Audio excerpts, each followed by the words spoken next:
जय हिंद दोस्तों। आज हम लोग बिहार बोर्ड क्लास 10th का सामाजिक विज्ञान के इतिहास का चैप्टर 8 यानी प्रेस संस्कृति एवं राष्ट्रवाद के लघु उत्तरीय प्रश्न लेकर आए हैं, जो कहीं ना कहीं बिहार बोर्ड की दृष्टि से बहुत इंपॉर्टेंट प्रश्न होगा। यह सबसे सरल भाषा में बताई जाएगी। आप लोग इस वीडियो में पूरे शिद्दत के साथ बने रहेंगे, ठीक है। कही जाती है रख हौसला और मंजर भी आएगा, रख हौसला और मंजर भी आएगा, प्यासे के पास चलकर समंदर भी आएगा, यूं न थक कर बैठ ए मंजिल के मुसाफिर, मंजिल भी मिलेगी और मिलने का मज़ा भी आएगा। कोई भी काम और हौसला और जुनून के साथ करेंगे तो उसमें सफलता मिलना आपको तय है, ठीक है।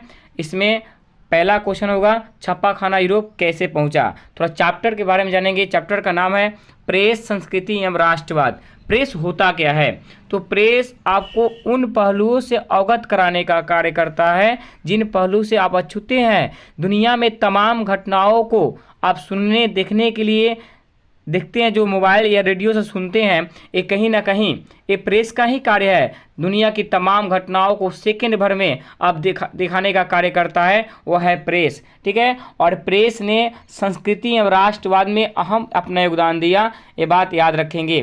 प्रेस के बगैर इस जीवन की कल्पना नहीं की जा सकती है। देश का चौथा स्तंभ प्रेस ही है, याद रखेंगे, लोकतंत्र का। पहला क्वेश्चन है छप्पा खाना यूरोप कैसे पहुंचा। यहाँ से गलती से 3 हो गया है, यहाँ पे लघु उत्तरीय क्वेश्चन और पहला है छप्पा खाना यूरोप कैसे पहुंचा। बिहार बोर्ड इस प्रश्न को कई बार कर चुका है।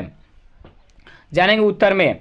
मुद्रण कला का आविष्कार पूरब में ही हुआ था, परंतु इस कला का विकास अधिक यूरोप में हुआ। लकड़ी के ब्लक द्वारा होने वाली समरकंद, पारसिया, सीरिया मार्ग से रेशम मार्ग व्यापारियों के द्वारा यूरोप में सर्वप्रथम पहुंचा। 13वीं शताब्दी के अंतिम में रोमन मिशनरी मार्को पोलो द्वारा ब्लॉक प्रिंटिंग के नमूने यूरोप में पहुंचे। इस कला का उपयोग ताश खेलने तथा धार्मिक चित्र छापने के लिए किया गया था। यानी देखा जाए तो ये छप्पा खाना यूरोप इस तौर पे पहुंचा था कि इसका जो मतलब आविष्कार हुआ था पूरब में हुआ था, और उसमें वहाँ पे इसका विकास सबसे अधिक यूरोप में देखने को मिला।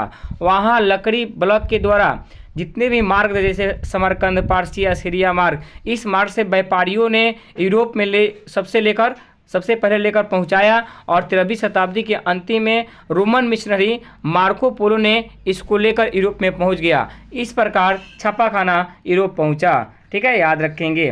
क्वेश्चन नंबर दूसरा है, गुटेनबर्ग ने मुद्रण यंत्र का विकास कैसे किया।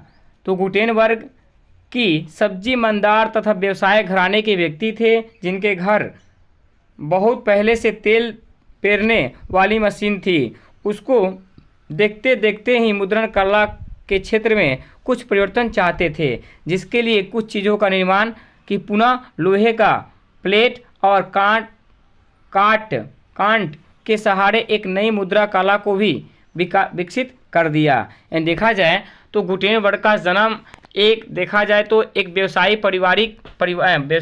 व्यापारी के परिवार में हुआ था, जर्मनी में, ठीक है। और लड़का बचपन से ही शुरू से ही जैतून के तेल पेरने वाले मशीन से परिचित था। वो हमेशा सोचता था कि इसमें कुछ बदलाव किया जाए।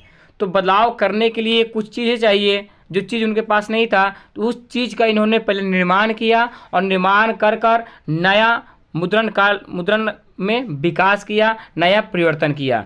इस प्रकार हम कह सकते हैं कि गुटेनबर्ग ने मुद्रण यंत्र का विकास किया, ठीक है, याद रखेंगे। क्वेश्चन नंबर तीसरा जानेंगे, इंक विजिएशन से आप क्या समझते हैं, इसकी ज़रूरत क्यों पड़ती है। तो इसका आंसर हो जाएगा, धर्म विरोधी विचारों के प्रसार के रोकने के लिए रोमन चर्च ने एक इनविजिशन नमक का गठन किया। यह एक प्रकार का धार्मिक न्याय था। यहाँ पे न्याय दिलाने का कार्य की जाती थी। इसका काम धर्म विरोधी की पहचान कर उसे दंडित करना था। नए धार्मिक विचारों प्रसार को रोकने के लिए रोमन चर्च ने अनेक पुस्तक विक्रेताओं पर प्रतिबंध लगा दिया, जिससे धार्मिक स्वरूप को चुनौती देने वाली साम्राज्य का प्रकाशन नहीं हो सका। यानी सीधे देखा जाए तो इन्क्विजिशन जो था वो कहीं ना कहीं एक प्रकार का न्यायालय था। जो लोग धर्म के खिलाफ होते थे उन लोगों को पकड़ कर दंडित करता था। इसी को इंक्विजिशन कहा जाता है। ठीक है, याद रखेंगे, इनक्विजिशन कहते हैं। क्वेश्चन नंबर अगला है, क्वेश्चन नंबर 4 होगा पांडुलिपि क्या है। यहाँ पे गलती से एक हो गया, यहाँ पे 4 होगा। पांडुलिपि क्या है, इसकी उपयोगिता, इसकी क्या उपयोगिता है। तो कहेंगे भारत में छापाखाना के विकास के पहले पांडुलिपि हाथ से तैयार किया जाता था। यह कला पुरानी थी। यह फारसी, अरबी, संस्कृत तथा आदि भाषाओं में लिखी जाती थी। इसे मजबूत बनाने के लिए इसके ऊपर जिल्द लगाया जाता था। यह कभी महंगी थी, जिसके कारण आम लोगों के पास नहीं पहुंच पाती थी। यह राज दरबारी के पास रहता था, क्योंकि उस समय प्रेस प्रिंटिंग नहीं था। एंड देखा जाए तो पांडुलिपि जो है एक प्रकार के देखा जाए तो छापाखाना के विकास के पहले लोग हाथ से पांडुलिपि को तैयार करते थे और यह पुरानी कला थी। ये जो तैयार करते थे तो फारसी और अरबी भाषा में, संस्कृत भाषा में लिखा जाता था। इसको मजबूत करने के लिए उस किताब पे जिंद चलाया जाता था ताकि ये मजबूत रहे और बहुत दिनों तक टिके रहे। यह ज़्यादातर अमीर लोगों के पास रहता था, गरीब लोगों के पास नहीं रहता था, क्योंकि ये बहुत महंगा हुआ करता था। याद रखेंगे। ठीक है, क्वेश्चन नंबर अगला जानेंगे, लास्ट क्वेश्चन नंबर 5 होगा लॉर्ड लिटन ने राष्ट्रीय आंदोलन को गतिमान बनाया कैसे। तो सीधे कहेंगे लॉर्ड लिटन सन 1878 ईस्वी में वर्नाक्यूलर प्रेस एक्ट के माध्यम से समाचार पत्रों का अधिक नियंत्रण में लाने का प्रयास किया। यह अधिनियम देसी भाषा समाचार पत्रों के लिए मुंह बंद करने वाला एवं भेदभावपूर्ण साबित हुआ।